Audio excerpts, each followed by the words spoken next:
but well, I probably won't be leaving here until I have to. I'm sure the roads aren't too pretty, you know. It's snowing pretty good out there. So I do have to go out this evening, but I'll probably just wait until I have to go out and get things done then, you know. Of course, they're not going to be. They're going to out to dinner with their mom and her folks there. So and then I'll be getting the boys back tomorrow evening after they have Christmas dinner and that, you know. Yeah, the ex and I still have a pretty good relationship. She actually had invited me for dinner over there, but I graciously declined. You know, it's still a little weird, you know.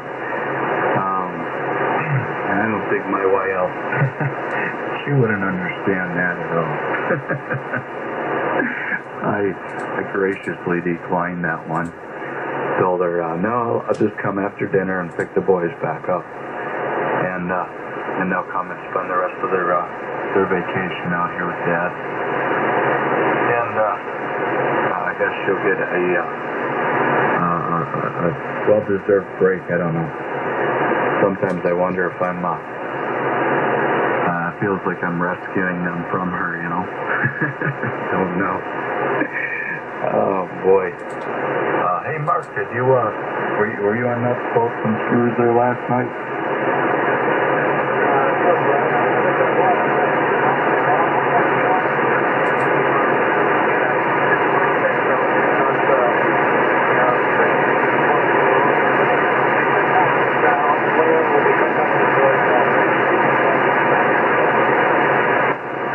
Yeah, I just might do that. You know. I know I did that for Thanksgiving. She did the same thing, and I told her, you know, no, you guys enjoyed it today. You know what I mean? And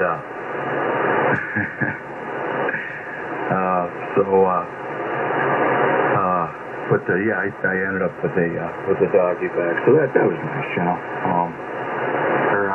Her mom usually does the cooking, and she's a pretty darn good cook, so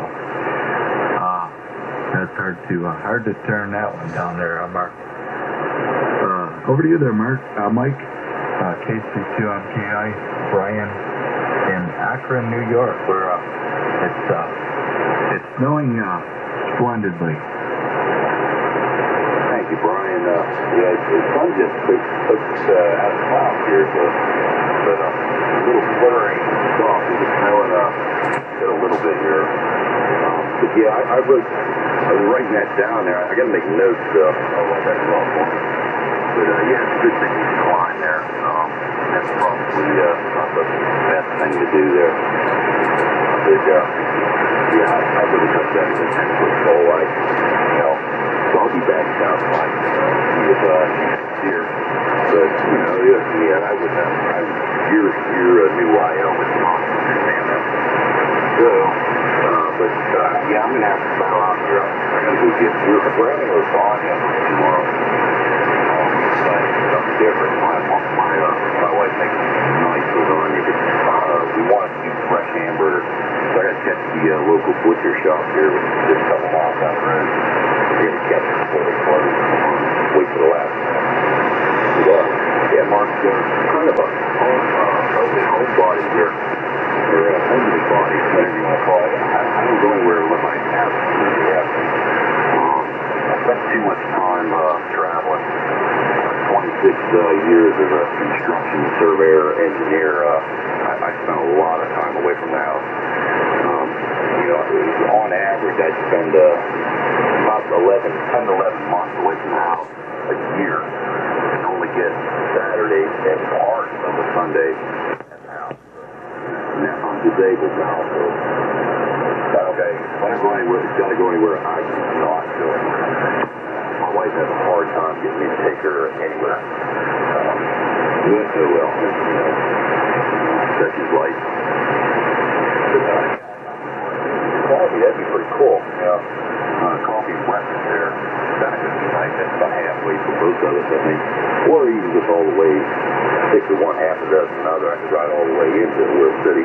But there is nothing down this way. There's a bar in Freiburg. That is it. Well, we do it where Montana is in Marble.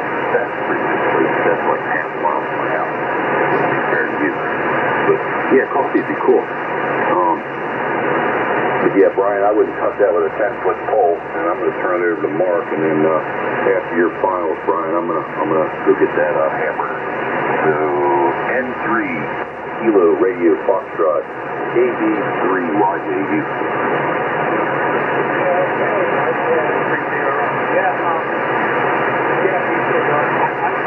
Heater a lot too, but I still have a little AC tonight. Every time I turn it on, it's always this. So I'm like, what's going on? What happened? I've been off for a few years. It's way from July. I'm here back. I don't hear it on anymore. So, to be honest with you, I think that's another thing. I've always been really close in. Always listening to all that stuff. That's my favorite thing.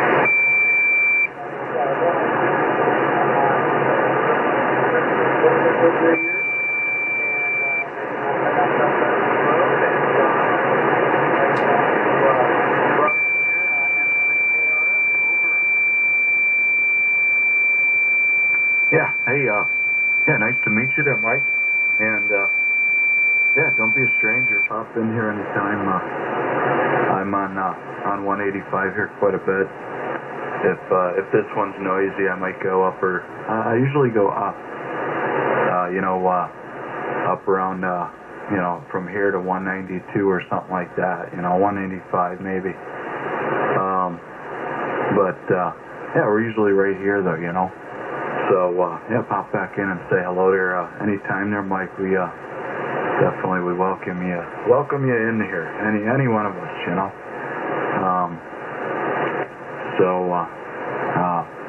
I think you were gonna shut down there and get going and get a few things there. Oh, that lasagna you were talking about. Geez, I don't know if the roads aren't bad going your direction there. Maybe I might just head that way. Good Lord, that sounds delicious. Yeah, I love a good lasagna. Wow, that's really tempting there, Mike. Holy smokes. So, shoot, I'll just come get a doggy bag.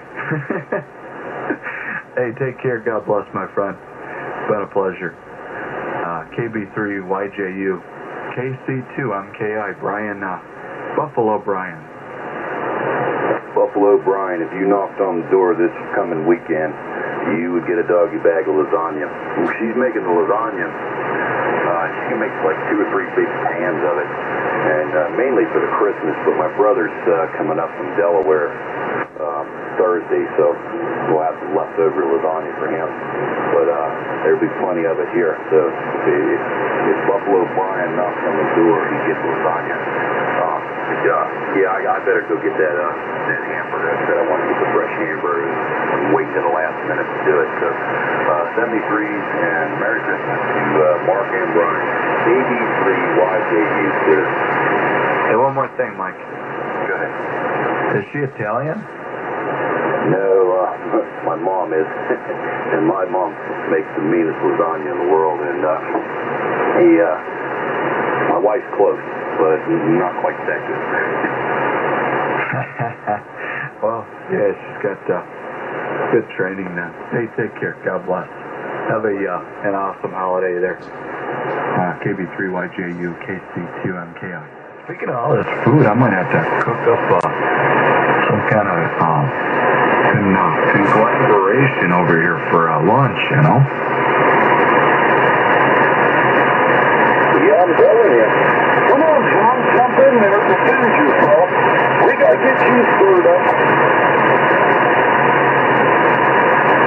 At the moment, I'm trying to not regurgitate on the microphone because I would hate to have to clean it with toothpicks and what have you. I was talking to a guy one time. He was eating while he was transmitting on his radio. I think I mentioned this on the air the other day.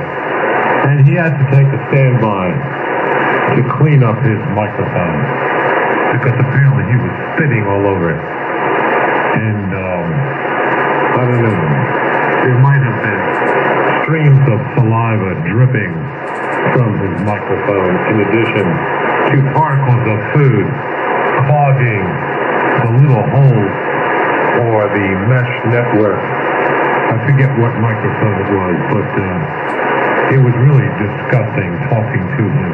Over. You got people that will bring up right on people while they're talking, rather than chew us low a little bit away and tune up or use the dummy load. I tell you, you're the one ignorant operator. You fit right in. I'd have made him feel good. Yeah, well, that's the whole idea. To be as obnoxious as possible. Hey, we used to have a guy at work. I'm not going to really mention his name. I'll mention his name. His first name was Ed. I will not mention his last name. But this guy used to get in so much trouble. And we really appreciated having him around because he made us look good. So when you have a guy who has some kind of a bad rep, he comparatively makes everybody else look great. Oh, and then we had another guy at work. This guy was a real sweetheart. We used to play Powerball as a group, and whatever we won in a small fashion, we would shove back into the play and play again. And we never really won anything significant. But we did it in a rather organized way. And everyone received copies of the tickets that we purchased. And it gave everybody hope. I mean, it was well worth it, even though we never won. And we would donate like $5 a shot. Not a big deal, but we had many people playing. But this one guy, he refused to play. And we would ask him, hey, Phil, why don't you join the group? Why don't you play with us? Come on, it just increases everyone's odds of winning. And he said to me, looked at me and said, John, you know I really would. But my life right now is so perfect that I would hate to upset it in any way. Then, we're all listening to him say this, and we really wanted one guy to hold him while the other guy beat the crap out of him. But we did not. We restrained ourselves. You know, his life was so perfect. You know, too, I kind of puffed the microphone.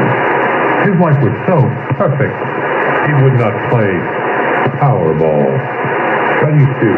It's not all, brother. Well, he probably had onions for breakfast. You know? Come on, Barry, jump in and help me out. Yeah, we're just having a local over here. My 11-year-old boy and I here. So I kind of missed a little bit of that. But yeah, I think I'm going to get on the site over here and try cook up some grub over here, you know. Well, Brian, I'll tell you what, one of my favorite spices is cilantro. Make sure you put a little bit of cilantro in there for me. QSO on that. Yeah, I use a lot of garlic powder and onion powder and stuff like that. A little bit of what the heck is that called? I can't even think of it now. But yeah, we use a lot of spices and stuff, seasoning rather. There, Wiley. And hey, I don't get too many complaints. Well, the best food is something somebody else said. I used to get on my mother-in-law all the time. Used to drive her right through the ceiling. Whenever shit just got bad, we'd have family get-togethers. I'd always find out what she cooked. And I always seemed skeptical. Well, why don't you eat some of this? Why don't you have some of that? I'd look at her and say, well, I'm not having it because I don't eat competition for alpha. I drive her right through the ceiling. Oh, man. My grandmother, like I said, she would just whip stuff together, man, and it always seemed to come out so good. I don't know. She was, no scientist when she was cooking. Boy, she would just throw things in there. You know what? KC2MKI. Hey, carry on there, guys. Don't be on the side here, but we'll be listening. Okay, Brian. A lot of people down here, especially where I grew up, they cook stuff. Boy, what's the recipe for that? A pinch of this, a pinch of that. They'll tell you, but they couldn't tell you how much. This thing, some of that in there. Well, how do you know how much is it? A little of this and that. Well, I'll start off a little bit, stir it up, let it cook in, then I'll taste it, I adjust. Some people would drive you crazy trying to get a recipe from them. I do know what you mean. WDHW with 53 MZQ. Go ahead, pick it up, John. That's how they make moonshine. Oh, that's how they make moonshine. Real good. Okay. Well, so much for cooking. I'm good on the barbecue, but I'm no good in the kitchen. And cooking is an art, and you have to really know what you're doing. I bet you Mario knows what he's doing. He's also a chef, and I am not. But anyway, yeah, Wiley, you gotta learn to play Powerball. And more important, you have to learn how to win. Well, I'll buy a ticket every now and then. I'll splurge and spend $6 on a ticket. But I never win anything. It's the penny of the gun. And I win. Buy a ticket. Then I'll get $2. I'll figure out what. I think all these people out there, they go out and they spend money they can't afford to lose. I mean, tickets and lose. Well, like I say, every once in a while, I'll splurge and spend $6 on it. And if I win, it's really expensive. I feel like a winner. Yeah, well, I still say, they should come up with a show on TV and call it Powerball. Something very similar to the old show on TV called The Millionaire, where there was this guy who was a millionaire. Now, he was more like a billionaire, and for fun, he would give away $1 million. Every week, the show was where I think his name was John Bears Perdiston, or something like that. And his crony assistant, his name was Mike. And Mike would follow his boss's directives and give some stranger $1 million. And the whole show was about how the guy's life, the recipient, how his life either improved or how his life went down the drain. And many times it resulted in the man's destruction because it did ruin his life. Very much like this guy at work. who would not play Powerball because his life was so perfect. It was disgusting. But seriously, they should come up with a show similar to that, and everyone would watch it and say, hey, give me that $1 million and my life would improve. But maybe not. But I'll tell you what, I would take the chance of accepting the money. KB3M the Cure. Over.